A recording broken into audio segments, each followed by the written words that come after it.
The December wind howled against the tall windows of Will's corner office on the 32nd floor, rattling the glass like an impatient guest.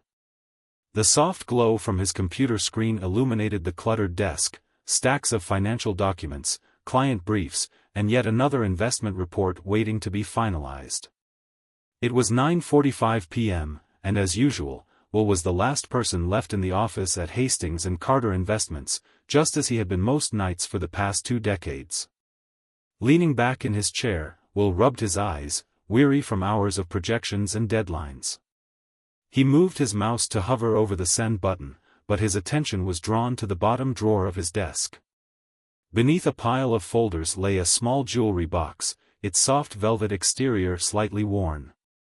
Inside was a white gold necklace with a teardrop diamond, a gift for Jenna. They'd be celebrating 20 years of marriage next month. For a moment, Will let his mind wander to their first date. A nervous dinner at a little bistro he could barely afford, Jenna's melodic laugh when he accidentally knocked over his glass of water, and the way her eyes sparkled when he shared his dream of one day giving his family a life free from the struggles he'd grown up with. The sharp buzz of his office phone startled him, snapping him back to reality. The security guard's voice came through the speaker, rough but familiar.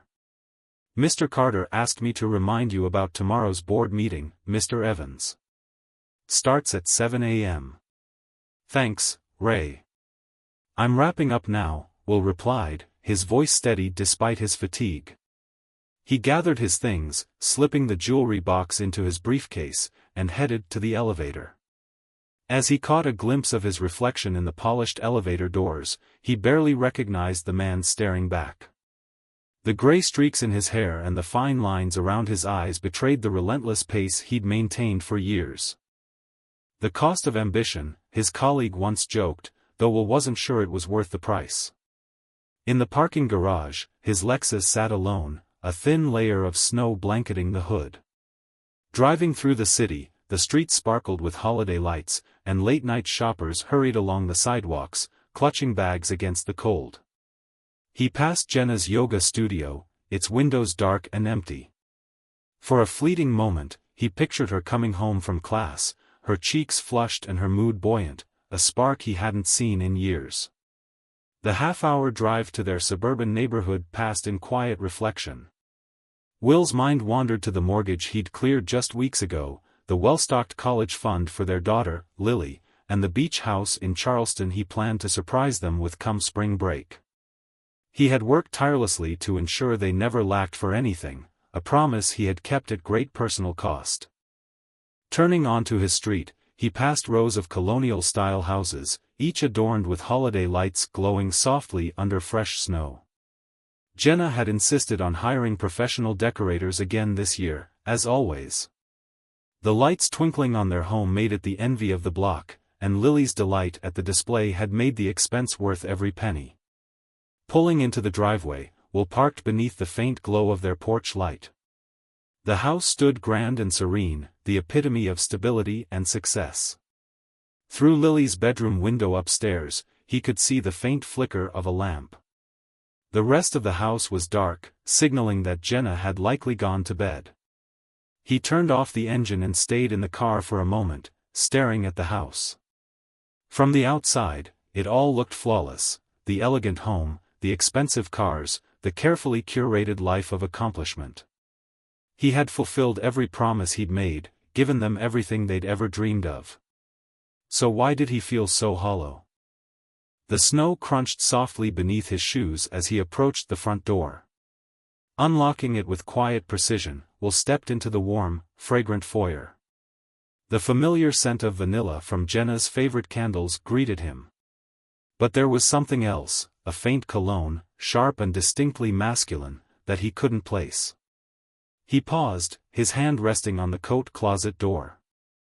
The scent lingered, stronger now. His thoughts wrestled between curiosity and dismissal. Maybe it was something Lily had bought for a classmate or some lingering fragrance from a friend's visit. Shaking off the unease creeping into his chest, Will reminded himself that too many late nights were making him overly suspicious. The house felt unfamiliar in the quiet of the night, bigger, colder, and strangely distant. Family photos lined the hallway, their glossy surfaces reflecting fragments of a life Reed thought he'd built with care. There they were on their wedding day, Sloane radiant in her white dress under the summer sun. There was Piper as a toddler, her tiny hands reaching eagerly for the camera during her first steps. Vacations, birthday parties, school plays, all the memories Reed had worked tirelessly to provide stared back at him, frozen in time. He loosened his tie as he climbed the stairs, his movements silent on the plush carpet. A warm light spilled from under Piper's door, accompanied by the faint hum of her voice. He smiled faintly, thankful that his 16-year-old daughter was still awake. Maybe tonight they could share their usual late-night hot chocolate, a tradition born back when third-grade math had felt like an insurmountable mountain for her. Reed raised his hand to knock, but the words from inside stopped him in his tracks. "I know, right?" Piper's laughter rang through the door, sharp and carefree, but the words that followed turned his stomach to ice. "Dad's so clueless. Mom's boyfriend literally comes over while he's in his home office, and he hasn't figured it out." Reed's hand froze mid-air, his breath catching. The hallway seemed to tilt, the walls closing in as he tried to process what he'd just heard. "Doesn't he notice anything?" Another girl's voice, faint and crackly, chimed in through what must have been a speakerphone. "Please," Piper said, her tone dripping with mockery. "Dad's always buried in work. Mom says he's like a robot, just works, pays the bills, and barely notices the world around him. That's why she's leaving him after Christmas. She and Chase already found an apartment downtown." Chase, the name hit Reed like a punch to the chest. His hands curled into fists, his knuckles stark white against the dark fabric of his suit. The photos on the wall blurred, their happy smiles suddenly feeling like a cruel joke, mocking his blindness. "Won't your dad fight the divorce?" the friend asked, her voice edged with discomfort. Piper laughed, a sound Reed barely recognized, so dismissive, so far removed from the little girl who used to run to him for hugs after bad dreams. "Mom's got it all figured out. She's getting half of everything, plus alimony. Dad makes great money, and let's face it, he's such a pushover. He'll probably blame himself." "That seems kind of harsh," the friend murmured. "Whatever," Piper said, brushing it off. "Mom deserves to be happy.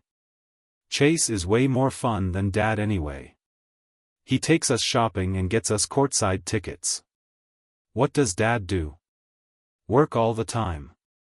Reed felt the air drain from the hallway as his mind raced, replaying moments from the last year with a crushing clarity. Sloane's frequent girl shopping trips that left her glowing, Piper's sudden enthusiasm for basketball games she'd once dismissed, the weekly bouquet of fresh flowers on the kitchen counter, flowers he hadn't bought. "So your mom's really telling him after Christmas?" the friend pressed. "Yeah, after she gets her presents," Piper said, giggling, a sound like shards of glass slicing into Reed's ears.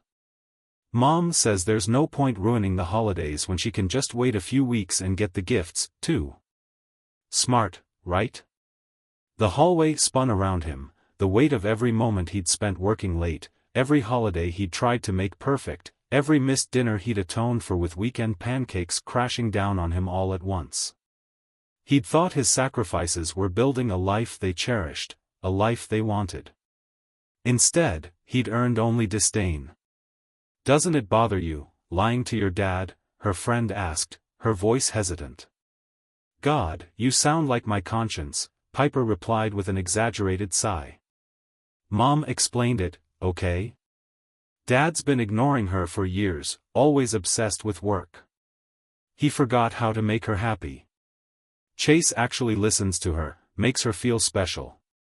Reed stood there, motionless, as her words slammed into him like blows. His mind raced to the jewelry box tucked away in his briefcase, the plans for a beach house he'd envisioned as a surprise, the college fund that would secure Piper's future. He had worked his entire life to give them everything, but apparently, it wasn't what they truly wanted. "What does Chase do?" Anyway, the friend's voice crackled through the speaker. He's a personal trainer at Mom's yoga studio, Piper replied, her tone carrying the same casual dismissal that had begun to boil Reed's blood. He's got a whole list of clients. Mom says he actually gets her. Not like Dad, who thinks money fixes everything. A personal trainer. Reed's jaw clenched so hard it ached. While he spent years building a financial fortress for his family, his wife had apparently decided she needed a man whose expertise was in yoga poses and fitness routines. I still think it's weird he comes over to your house, her friend said, her unease evident. Like, while your dad's home. Piper's laugh was a dagger. Dad never leaves his office when he's working from home. Mom says he's like a statue in there. Chase shows up, they do their thing, and Dad's completely oblivious. It's honestly pathetic how obvious they are. Reed's mind reeled as the puzzle pieces snapped together. Thursdays. The muffled noises he'd brushed off as the cleaning crew.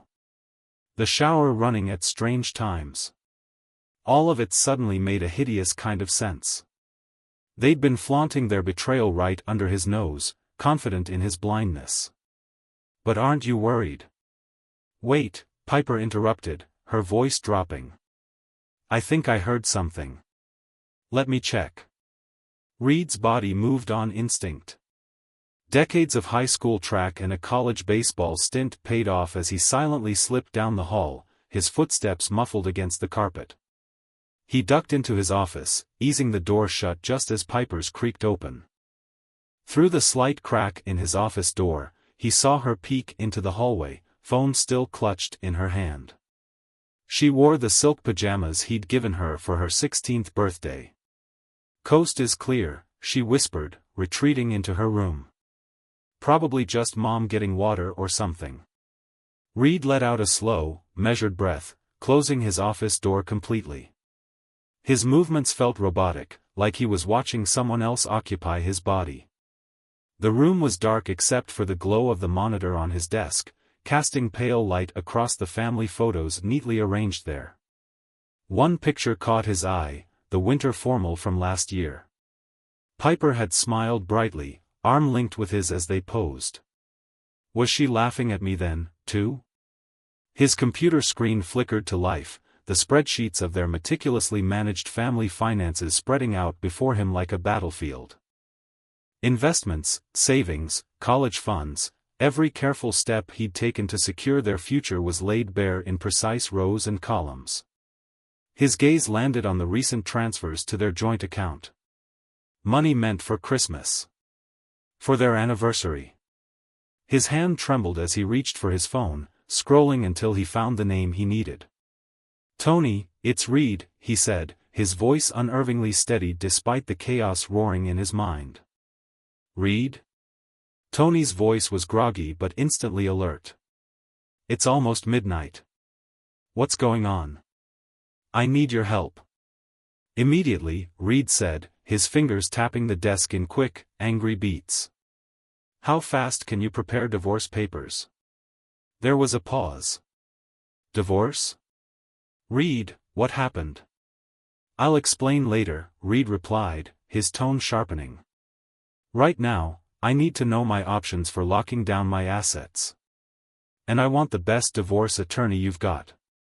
Give me 30 minutes, Tony said, his voice shifting into the professional mode that had made him one of New York's most sought-after attorneys. Don't confront them yet.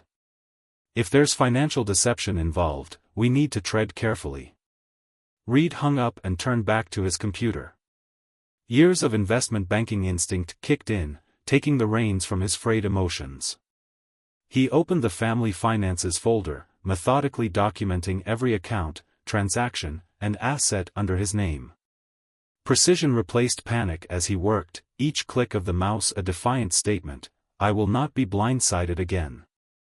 A soft knock at the office door jolted him, his hand freezing over the keyboard. Reed stood before the glittering tree, its brilliance casting sharp shadows on the walls. The irony of its perfection stung like salt on a wound. Every ornament, every twinkling light felt like a mocking testament to the life he thought he had built, a life that had turned out to be nothing but a lie. His gaze drifted to the crystal star at the top of the tree.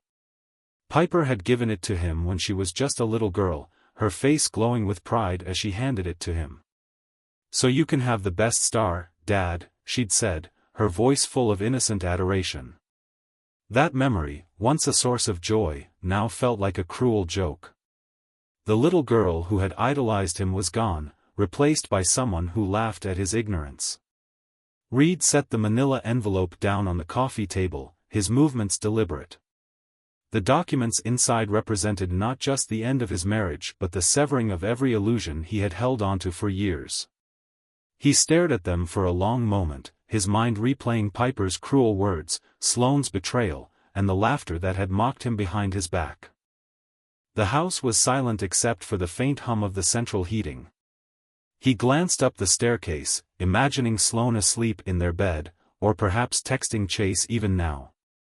Piper, too, was likely dreaming of her perfect little life in the city, with her mother and the man she called fun. He turned away, heading back to his office. His footsteps were soundless on the plush carpet, his body moving with a calm that belied the storm inside him. Sitting at his desk, he retrieved the jewelry box from his briefcase. The diamond necklace, meant to symbolize 2 decades of love and partnership, now seemed like a cruel reminder of his own blindness. Reed opened the box, the gem catching the dim light of his desk lamp. It sparkled beautifully, but its brilliance felt hollow. He snapped the box shut and tossed it onto the desk, where it landed with a sharp thud. His phone buzzed again. Another message from Tony. "All set. Papers filed electronically.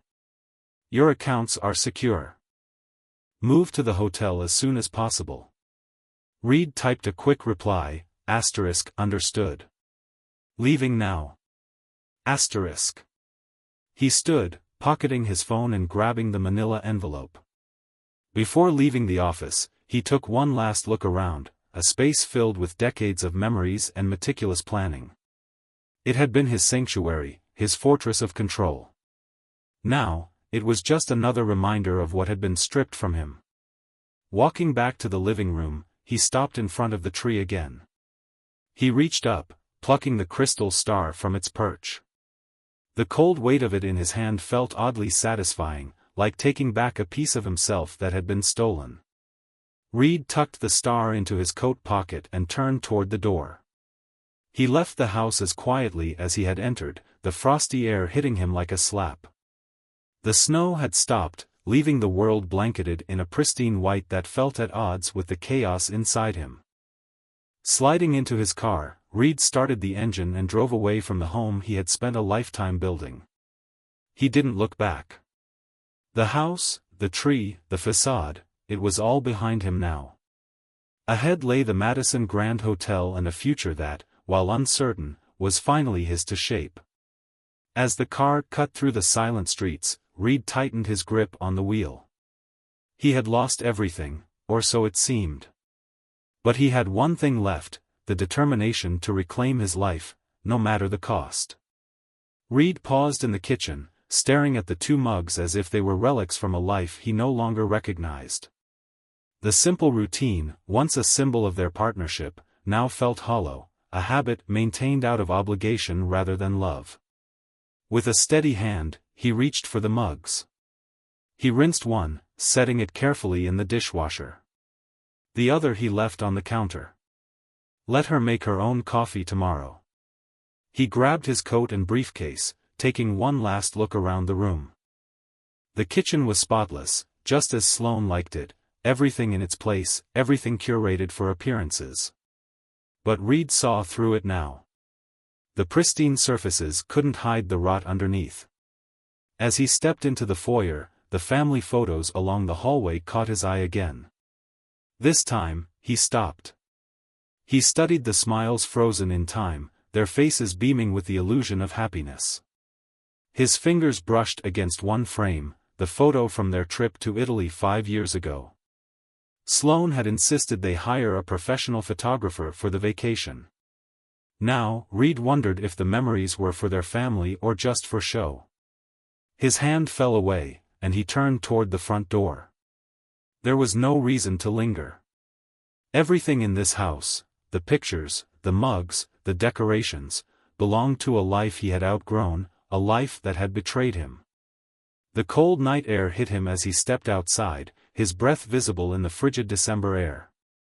Snow crunched under his feet as he walked to his car. Reed slid into the driver's seat and started the engine, the BMW humming to life with precision and power.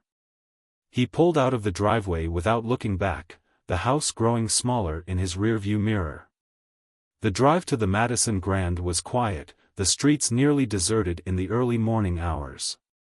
Reed's mind replayed the events of the night, Piper's cruel words, Sloane's betrayal, the cold certainty of Tony's texts. Each memory stoked the fire inside him, but his hands remained steady on the wheel. At the hotel, the valet greeted him with a polite nod. Reed handed over the keys and entered the lobby, his briefcase in hand. The night clerk barely glanced at him as he provided the alias Tony had arranged. Moments later, he held the keycard to room 1508. The elevator ride felt interminable. When the doors finally opened, he stepped into the quiet hallway, his footsteps echoing faintly on the plush carpet. Inside the room, Reed set down his briefcase and coat, surveying his temporary refuge. The suite was sleek and modern, with a king-sized bed, a small kitchenette, and a view of the city skyline. He placed the manila envelope on the desk, alongside his laptop. The diamond necklace sat in its box, a small but poignant symbol of the life he was leaving behind. Reed stared at it for a long moment before closing the lid and sliding it out of sight. As he sat on the edge of the bed, the weight of the night finally settled on him. His family, the one he had worked so tirelessly to provide for, had unraveled in a matter of hours. But beneath the hurt and anger, a new determination burned. He wasn't the man Sloane and Piper thought he was. He wasn't weak. He wasn't clueless. And he wasn't about to let them take anything more from him. Reed leaned back against the headboard, the skyline twinkling beyond the window. His phone buzzed one last time, a message from Tony. Everything is in motion. Sleep well, Reed. Tomorrow, the fight begins. Reed set the phone aside and closed his eyes. He didn't know what the future held, but one thing was certain, this was the end of the life he'd known, and the beginning of something new. It was a message from Tony. Papers filed. She'll be served within the hour. Reed took a long sip of coffee from the hotel's porcelain mug, letting the warmth steady him. This was the moment everything shifted, the point of no return. He thought of Sloane waking up to the neatly arranged envelope on the tree, her perfectly constructed world unraveling as she read the contents. And Piper, his chest tightened at the thought of his daughter. He had replayed her words over and over in his mind, each one a dagger to his heart. Mom says he's like a robot, clueless. The girl he had doted on, protected, and provided for had been complicit in the betrayal. Yet, she was still his daughter. Could he truly walk away from her entirely? The phone buzzed again. Another message from Tony. Preliminary reaction expected by noon. I'll update you as soon as we hear anything. Reed set the phone down with a steady hand. He knew Sloane would explode. She'd likely call him, scream at him, accuse him of being vindictive. But there was nothing she could do. Every step had been meticulously planned, every loophole closed. The prenup, the airtight accounts, the preemptive legal filings, they ensured that Sloane and her lover wouldn't see a cent more than what was legally required. Reed stared at the city beyond the window, his mind wandering. What came next? For 20 years, his life had revolved around building a family, a home, a future. Now, all of that was gone, replaced by an empty slate and an uncertain horizon. The hotel phone rang, pulling him from his thoughts. He picked it up, expecting it to be the concierge. Mr. Wilson? The voice was unfamiliar, polite yet firm. "This is the front desk. You have a visitor requesting to see you." Reed's grip tightened on the phone. "Who is it?" "A woman named Sloane Thompson. She insists it's urgent." His stomach knotted, but his voice remained calm. "Tell her I'm unavailable." There was a pause. "Understood, sir." Reed hung up, exhaling slowly. Sloane had already found him, or at least, she thought she had. He knew she wouldn't stop. She'd try every angle, tears, apologies, anger. But there was nothing she could say to undo what she'd done. He wouldn't let her manipulate him into feeling guilty for protecting himself. The clock ticked past 10 a.m. Reed finished his coffee, the bitter taste grounding him. He opened his laptop, immersing himself in emails and financial reports, focusing on the things he could control. Work had always been his anchor, and now, it was the bridge to his future. By noon, Tony's update came through. "Served. No immediate response yet, but you can expect fallout soon. Stay prepared." Reed leaned back in his chair, a small, grim smile playing on his lips. The fallout was inevitable. Sloane had underestimated him, believing she could play him for a fool. She'd wake up today to realize she had gambled everything, and lost. He turned back to the city skyline, the snow still falling gently over the towering buildings. It was a new day, a cold one, but for the first time in years, Reed felt the chill as a sign of clarity rather than defeat. The past was behind him, and with every step forward, he reclaimed his life. Tomorrow would be different. And for Reed, different was exactly what he needed. Reed stared at the message, a mix of emotions swirling in his chest. He wasn't a cruel man by nature, but seeing the consequences of their actions unfold felt like a grim sort of justice. They had underestimated him, taken his loyalty, his devotion, for granted, and now they were reaping what they'd sown. Still, there was no satisfaction, only a deep, hollow ache. He had loved Sloane once, trusted her completely. He had cherished Piper, sacrificed for her future. The betrayal hadn't just wounded his pride, it had shattered the foundation of what he believed was his life's purpose. His laptop chimed with a meeting reminder. Shaking himself free from the weight of his thoughts, he straightened his tie and took a steadying breath. Work had always been his anchor, and it would be again now. The Tokyo clients needed answers, and Reed Thompson was a man who delivered results, no matter the chaos in his personal life. Meanwhile, at the house that was no longer hers, Sloane directed movers with a detached expression. Boxes of expensive decor, designer clothes, and framed family photos stacked up on the curb. Piper sat silently on the staircase, scrolling through her phone with a blank stare. The reality of their situation was sinking in, though neither mother nor daughter could fully grasp the depth of what lay ahead. "Mom," Piper finally said, her voice brittle. "What happens now? Where are we going?"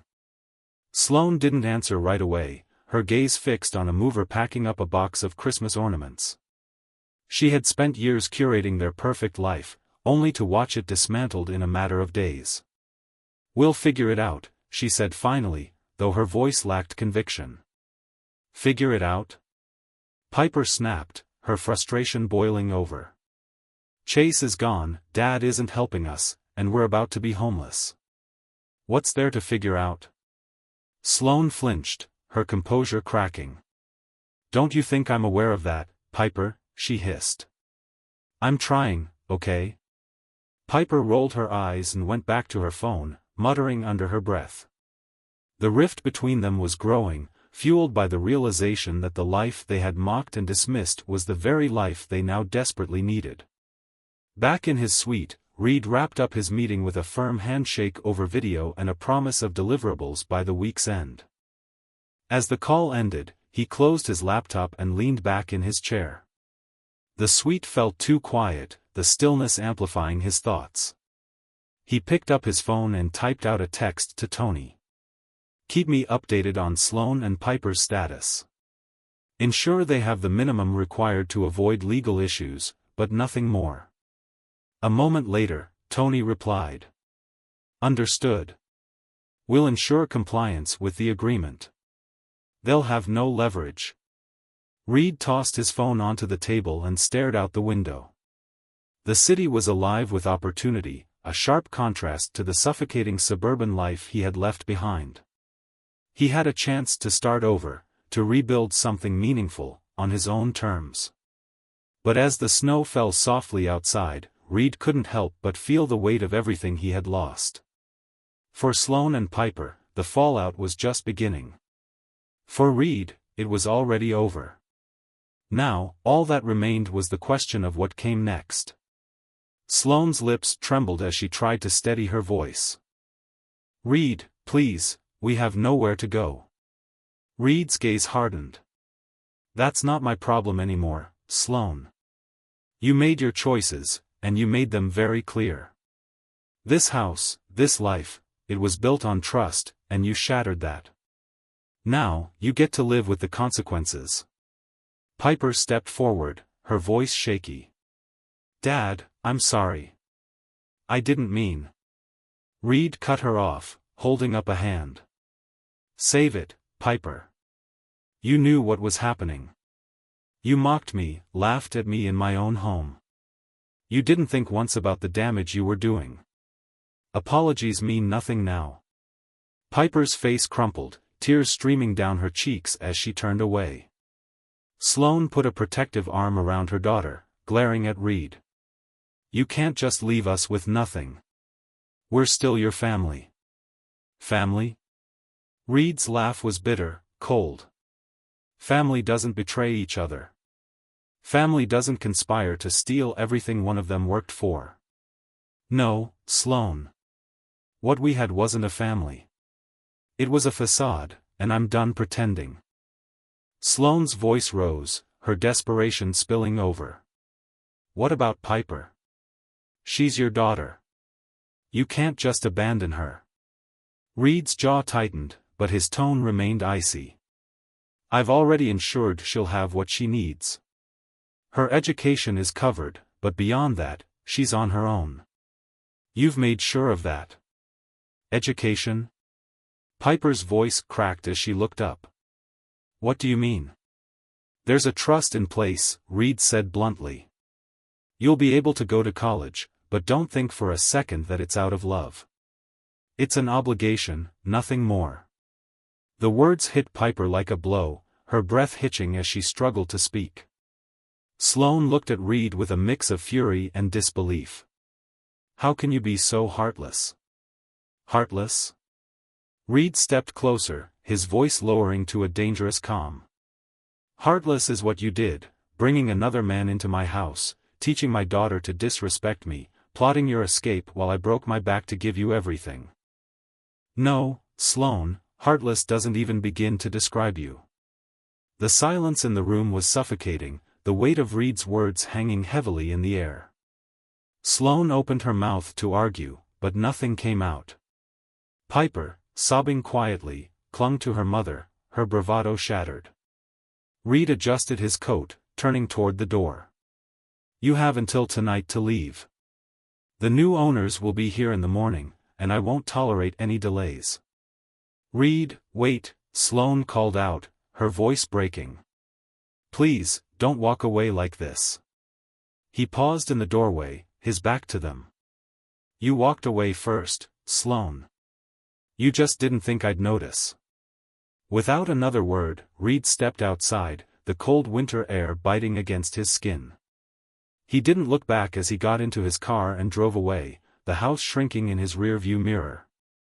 The chapter of his life that had been defined by betrayal was finally closed. As he merged onto the highway, the weight of his decision pressed on him. It wasn't satisfaction he felt, it was a quiet, somber finality.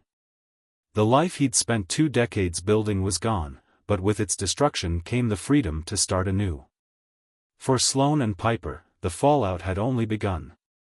For Reed, the road ahead was uncertain, but it was his to navigate, on his terms, with no more lies, no more betrayal. Just the promise of a fresh start, however lonely it might be. Reed stared at the message for a moment before setting his phone down. The right choice. It felt strange to hear those words. He'd spent years making what he thought were the right choices, only to watch them unravel into the life he'd left behind. Now, for the first time, those words didn't feel hollow. He wasn't making decisions for anyone else anymore, just himself. The quiet of his new home felt different from the silence of the house he'd left behind. This wasn't the oppressive stillness of betrayal and regret. It was the calm of a blank slate, the peace of knowing he had nothing to prove and no one to appease. He leaned back in the armchair, the steam from his coffee curling into the air, and let his mind wander. His thoughts drifted to Sloane and Piper. He didn't relish their pain, but he didn't pity them either. They had made their choices, just as he had. He hoped the check would give Piper a chance to rebuild, though he doubted Sloane would ever take accountability for her actions. That was her burden to carry now, not his. The frozen lake outside seemed like a metaphor for his life at that moment. Still and unbroken on the surface, with depths waiting to thaw and reveal themselves. Reed wasn't afraid of that anymore. The man who had left that house wasn't the same man who sat here tonight. The phone buzzed again, drawing his attention. This time it was a message from an unfamiliar number. He opened it cautiously. "Dad, it's Piper. I know I'm the last person you want to hear from, but I just wanted to say. I'm sorry. For everything. I don't expect you to forgive me, but I needed to tell you that." Reed exhaled slowly, rereading the message. He typed a response, pausing with his thumb over the send button. Finally, he decided on a single word. Understood. He didn't want to shut her out completely, but trust, as he'd said, was like glass. It would take more than an apology to mend it. Placing the phone back on the table, he let his eyes drift to the window again. The moonlight glinted off the snow, and a sense of clarity washed over him.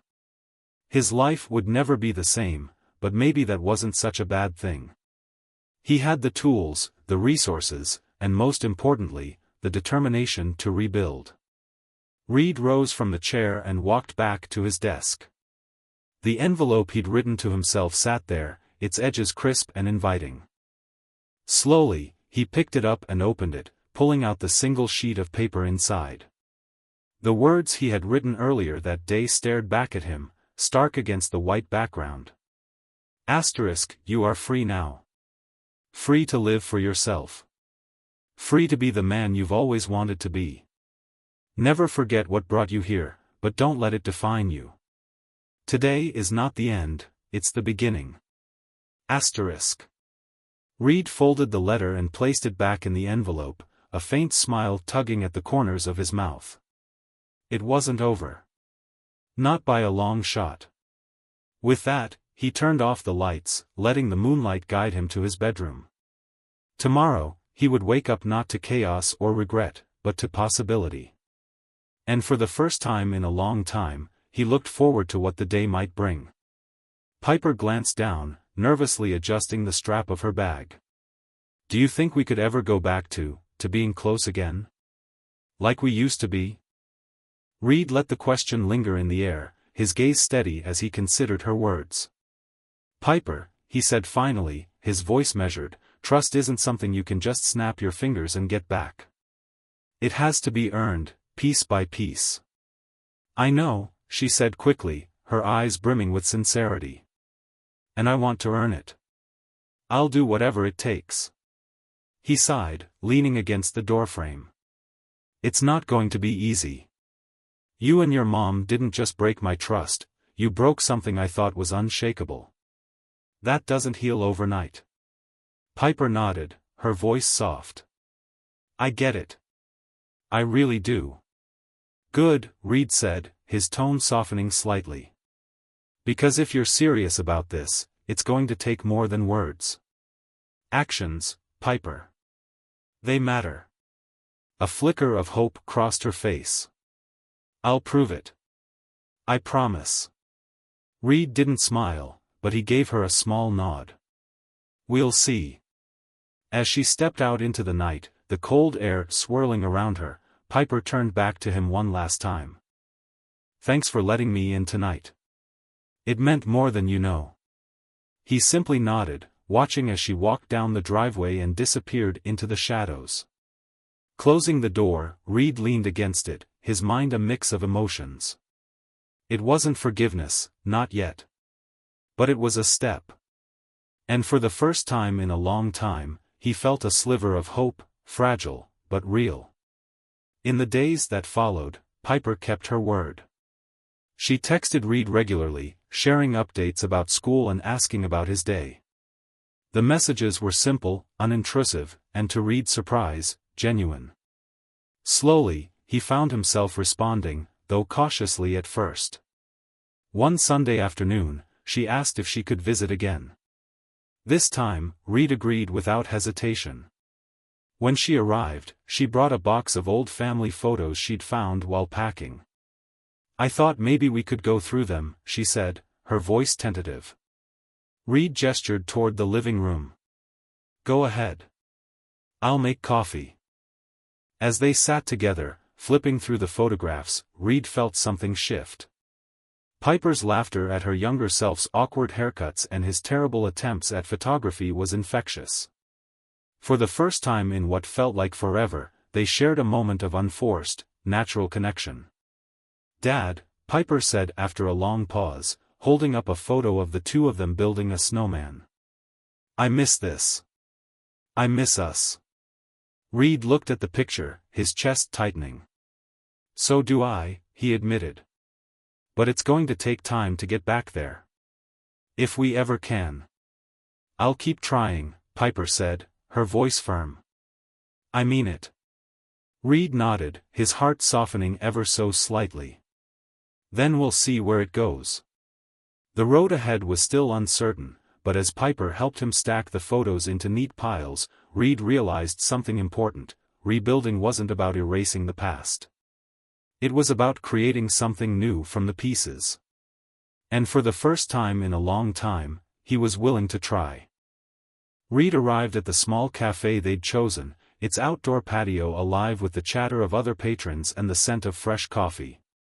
Piper was already waiting, seated at a table near the edge, her hands wrapped around a steaming mug.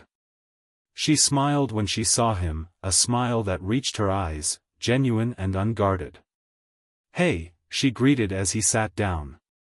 I ordered you a coffee. Black, right? He nodded. Still know me well enough, I see. She grinned, though her gaze dipped slightly, betraying a flicker of nervousness. I've been trying, Dad. And I've noticed, Reed replied, his tone soft but firm. You're making progress, Piper. I see that. Her relief was almost palpable, and she straightened in her chair. It means a lot to hear you say that. As they sipped their coffee, the conversation flowed easily, touching on Piper's classes, her part-time job at a local bookstore, and Reed's newfound hobbies. For the first time in years, their interaction didn't feel forced. It felt natural, even comforting. At one point, Piper leaned forward, her expression earnest. I've been thinking about what you said, that actions matter more than words. And I want you to know, I'm working on proving myself to you. Not just as your daughter, but as someone you can trust again. Reed studied her for a moment, then gave a slight nod. Keep doing what you're doing, Piper. Trust isn't something you're given, it's something you earn. Their lunch ended with plans to meet again the following weekend, and as Reed watched Piper walk to her car, he felt something shift within him. The walls he'd built around his heart were still there, but they didn't feel as impenetrable anymore. Weeks later, Reed received an unexpected call from his assistant at Morrison & Associates. Reed, there's someone here asking to see you. She says her name is Sloane. Reed's grip on the phone tightened. Tell her I'm unavailable. She insists it's urgent. Reed sighed, pinching the bridge of his nose. Fine. Send her in. A few moments later, Sloane walked into his office, her demeanor a shadow of the woman he once knew. Her hair was pulled back in a loose bun, and she wore no makeup, her face marked by exhaustion. "Reed," she began, her voice tentative.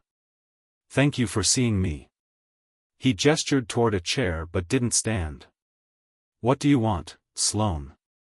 She hesitated, her hands clasped tightly in her lap. "I've made mistakes, huge ones. I know I don't deserve your forgiveness, but I'm here because I need to say I'm sorry. For everything." Reed's gaze remained steady, his expression unreadable. "You're right. You don't deserve forgiveness. But go on." Sloane winced but pressed on. "I thought I could blame you for how things turned out. For why I did what I did. But I see now that it was never about you. It was about me. My insecurities. My selfishness. And I ruined everything because of it." Reed leaned back in his chair, arms crossed. "What are you hoping to accomplish with this, Sloane? Closure? Redemption?" "I don't know," she admitted, her voice cracking. "Maybe just the chance to say I'm sorry. To tell you that you didn't deserve any of it." The silence that followed was heavy, broken only by the faint hum of the office air conditioning. Finally, Reed spoke. "I appreciate your apology, Sloane. But it doesn't change anything. The damage is done. And I've moved on." Sloane's shoulders sagged, her face crumpling with regret. "I understand," she whispered, rising to her feet. I wanted you to know." She turned to leave, but Reed's voice stopped her. "Sloane." She looked back, her eyes wide with hope. "I hope you find peace. But don't expect it from me." She nodded, her lips trembling, and walked out of the office without another word. That evening, Reed stood on his porch again, the sun setting over the lake. He held his coffee mug, staring out at the still water, feeling lighter somehow. The past was a weight he'd carried for too long, but now, with Piper's effort and Sloane's apology, the burden felt a little less heavy. His phone buzzed in his pocket. It was Piper. "Hey, Dad. Just wanted to check in. How's your evening going?" Reed smiled faintly, the warmth of her voice a welcome contrast to the day's earlier tension. "It's going just fine, Piper. How about yours?" As they spoke, Reed felt a sense of balance returning to his life, a life that was still a work in progress but finally felt like it was heading in the right direction. Reed considered the request for a moment. The thought of stepping back into the house where so much had unraveled gave him pause, but something about meeting the young couple intrigued him. Perhaps it was the idea of seeing the space through new eyes, ones unclouded by betrayal and heartache. "Set it up," Reed said finally. "I'll meet them this weekend." That Saturday, Reed pulled into the driveway of his former home. The sight of it, with its carefully maintained lawn and bright summer flowers, stirred a mix of emotions. For a moment, he sat in the car, taking it all in. This house had been the backdrop for so many memories, some beautiful, some painful. But now, it was no longer his. He stepped out and was greeted by a young couple in their early 30s. They introduced themselves as Emily and Daniel, both beaming with excitement. Emily had her hand resting on a small baby bump, and Daniel carried a clipboard with questions. "Mr. Thompson, thank you so much for meeting us," Emily said, her enthusiasm infectious. "We just love this house." Reed smiled, shaking their hands. "Please, call me Reed. I'm glad to hear you're excited about it. It's a great place, holds a lot of memories."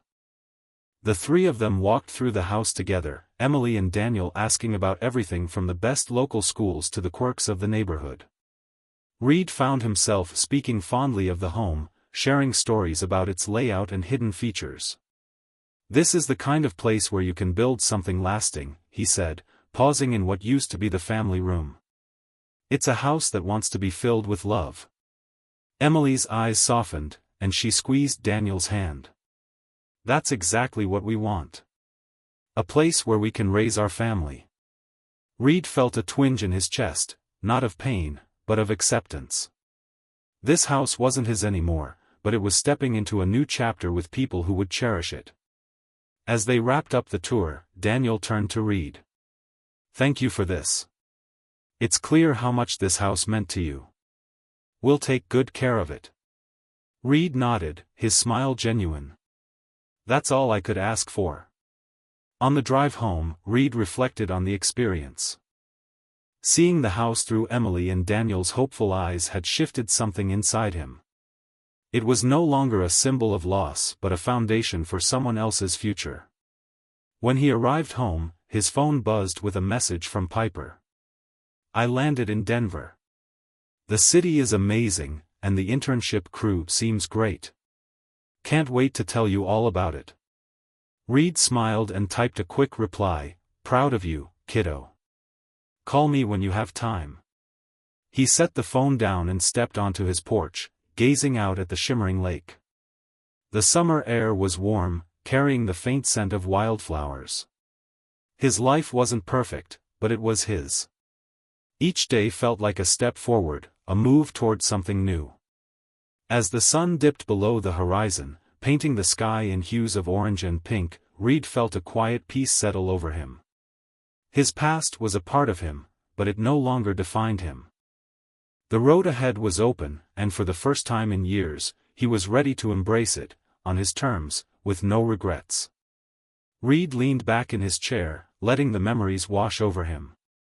Life had shifted in ways he could never have predicted, yet here he was, finding joy in places he hadn't looked for before. His gaze wandered to the piano, the sheet music he'd been practicing still propped up. He stood and crossed the room, his fingers brushing the keys as he settled onto the bench.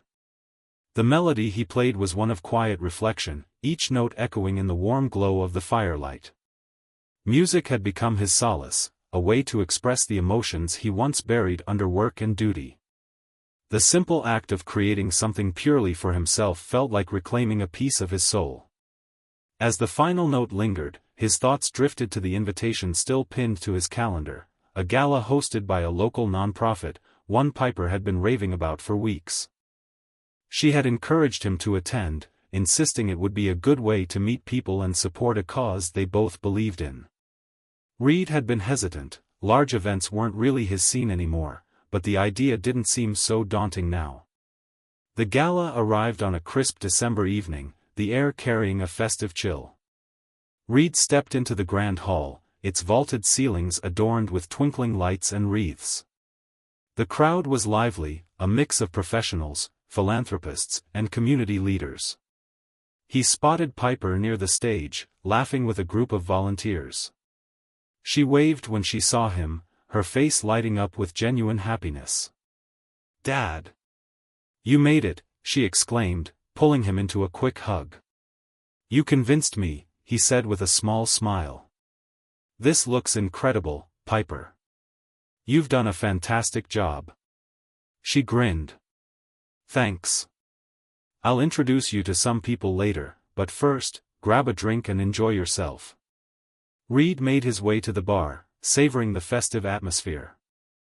As he sipped his drink, he struck up a conversation with a fellow attendee, a man who turned out to be one of Piper's mentors.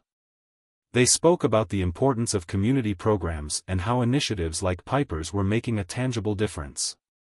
"That daughter of yours," the man said, tipping his glass, "she's got a drive you don't see often. You've raised someone remarkable."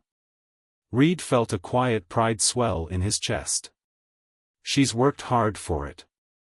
I'm just glad I could help her find her way." Later that evening, as he mingled with other attendees, Reed found himself in another engaging conversation, this time with a woman named Claire, a board member for the nonprofit. She was passionate, insightful, and had an infectious enthusiasm for the work they were doing.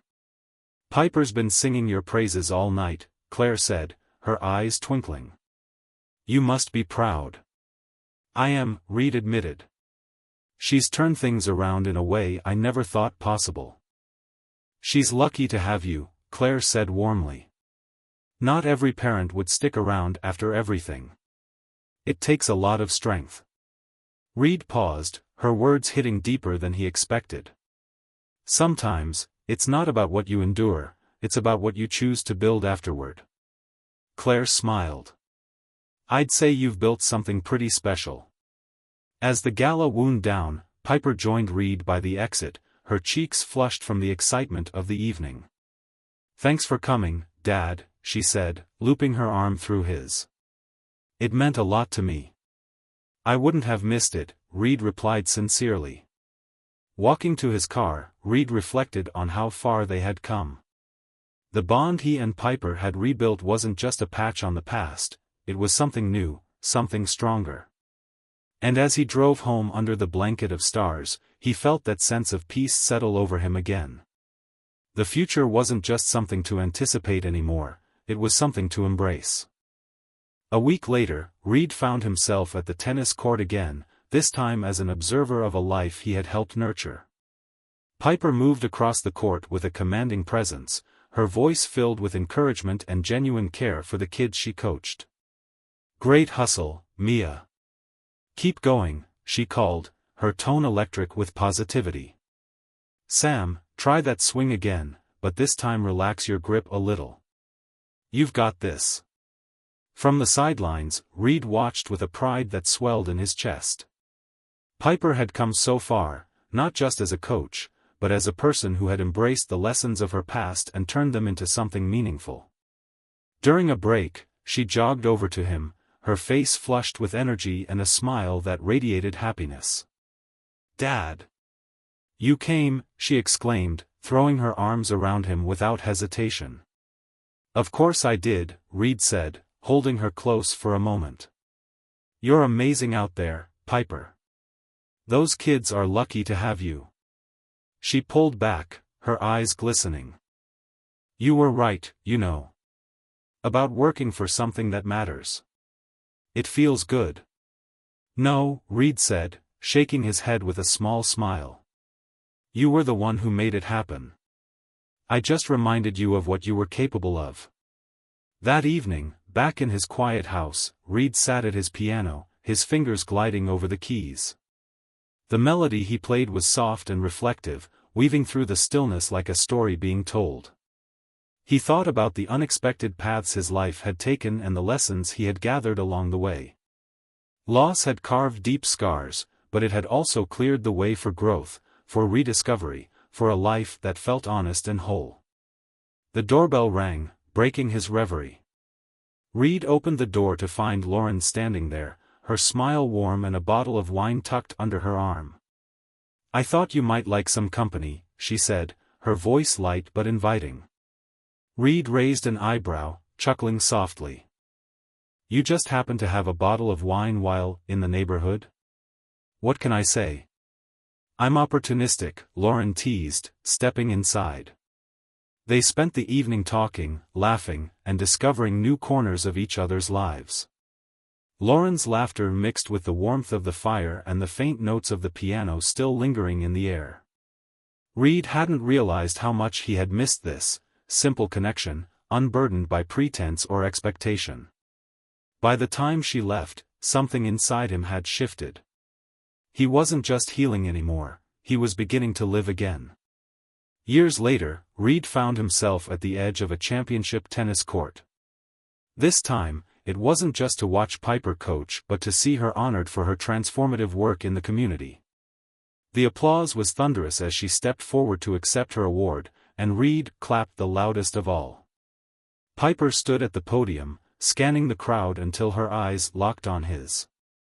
She mouthed two words that struck him to his core, "Thank you." In that moment, everything came full circle. The betrayal that had once broken him seemed like a distant storm, its pain long faded.